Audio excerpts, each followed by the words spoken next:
India AI impact summit 2026 का तीसरा दिन। सोचिए, एक ऐसा दिन जहां अरबों डॉलर के सौदे हो रहे हैं, दुनिया भर के दिग्गज दिमाग एआई के भविष्य पर बहस कर रहे हैं और उसी वक्त सबके सामने एक बड़ा स्कैंडल भी हो जाता है। आज की कहानी इसी दिन की है जो विरोधाभासों से भरी थी।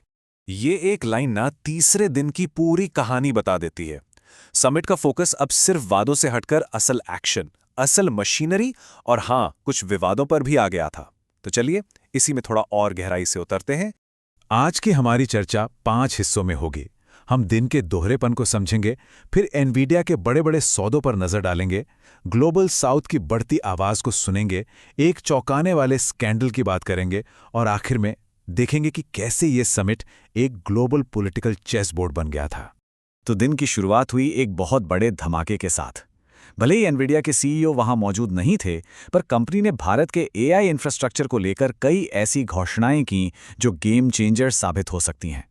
जरा इस नंबर पर गौर कीजिए, 20,736। योटा डेटा सर्विसेज एनवीडिया के इतने सारे लेटेस्ट ब्लैकविल जीपीयू लगा रहा है। ये वो सुपर पावरफुल चिप्स हैं जो एआई की दुनिया चलाते हैं। मतलब भारत की एआई कंप्यूटिंग पावर में एक जबरदस्त उछाल। और इस सब की कीमत, योटा के साथ ये पार्टनरशिप $2 बिलियन से भी ज्यादा की है। सोचिए, ये सिर्फ एक डील नहीं है, ये भारत के एआई फ्यूचर पर लगाया गया एक बहुत बड़ा दांव है, एक बहुत बड़ा भरोसा है। और कहानी सिर्फ योटा तक ही सीमित नहीं थी। एनवीडिया ने तो जैसे पार्टनरशिप्स की झड़ी लगा दी थी। एलएनटी के साथ एआई फैक्ट्री बनाने के लिए, रिलायंस के साथ एआई इंफ्रास्ट्रक्चर को और बढ़ाने के लिए, और यहां तक कि एनपीसीआई के साथ डिजिटल पेमेंट्स को और मजबूत करने के लिए भी। मतलब एआई को भारत के हर जरूरी सेक्टर में जोड़ा जा रहा था। इस पूरी हलचल को एनवीडिया के सीईओ जेनसेन हुआंग के शब्दों से बेहतर कौन समझा सकता है। उनका मानना है कि भारत का टैलेंट और यहां का विजन इसे एआई की दुनिया में एक सुपर पावर बनाने जा रहा है। लेकिन मैदान में सिर्फ एनवीडिया ही नहीं था। क्वालकॉम ने भारतीय एआई स्टार्टअप्स के लिए $150 मिलियन का फंड लॉन्च कर दिया। वहीं टीसीएस और एएमडी ने मिलकर एक पावरफुल एआई आर्किटेक्चर बनाने की घोषणा की। साफ था कि भारत में एआई को लेकर निवेश की एक लहर चल पड़ी थी। तो ये तो हुई हार्डवेयर और पैसों की बात। अब चलते हैं समिट के दूसरे यानी बौद्धिक पहलू की तरफ। यहां चल रहा था एक रिसर्च सिंपोजियम जो इस समिट का एकेडमिक दिल था। इस सिंपोजियम में कुछ कमाल का हुआ। ग्लोबल साउथ यानी एशिया, अफ्रीका और लैटिन अमेरिका से लगभग 250 रिसर्च पेपर आए। ये किसी भी ग्लोबल एआई समिट में अब तक की सबसे बड़ी भागीदारी थी। एक नई और ताकतवर आवाज सुनाई दे रही थी। और ये आवाजें बहुत जरूरी थीं। ये उन मुद्दों पर बात कर रही थीं जो अक्सर पश्चिमी देशों की चर्चाओं में पीछे रह जाते हैं।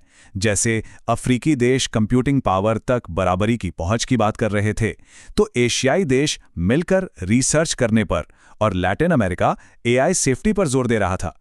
और यहां भारत सरकार का रुख भी बिल्कुल साफ था।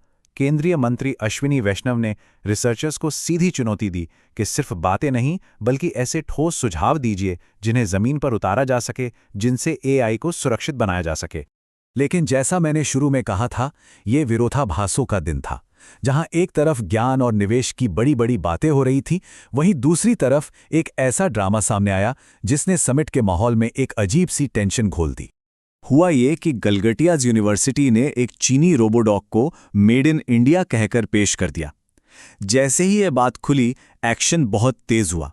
पहले उनके स्टॉल की बिजली काटी गई, फिर चारों तरफ बैरिकेड लगा दिए गए और आखिरकार उन्हें समिट से बाहर का रास्ता दिखा दिया गया।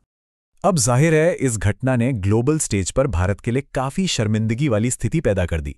एक समिट जिसका मकसद ही भारतीय इनोवेशन दिखाना था, वहीं पर ऐसा होना भारतीय दावों पर सवाल उठाने जैसा था।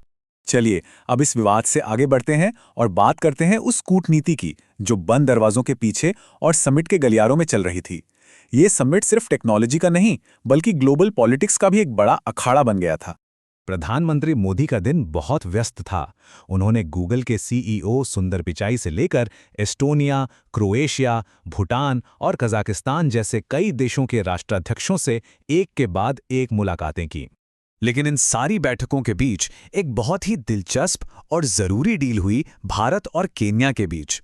ये एक रणनीतिक सौदा था। केन्या भारत को लिथियम देगा जो चिप बनाने के लिए बेहद जरूरी है, और बदले में भारत अपनी चिप बनाने की टेक्नोलॉजी और एक्सपर्टीज केन्या के साथ साझा करेगा। ये साउथ साउथ कोऑपरेशन का एक बेहतरीन उदाहरण था। और दिन खत्म होते होते एक और बड़े वर्ल्ड लीडर दिल्ली पहुंच चुके थे, फ्रांस के राष्ट्रपति इमैनुअल मैक्रों।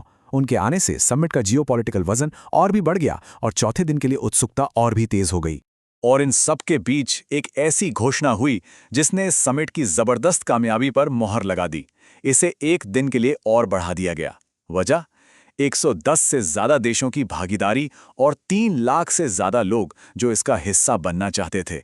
ये अपने आप में एक बहुत बड़ी बात थी।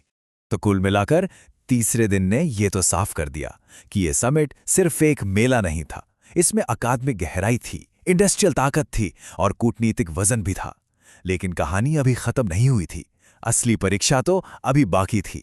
और ये सब हमें एक बहुत बड़े सवाल पर लाके खड़ा करता है।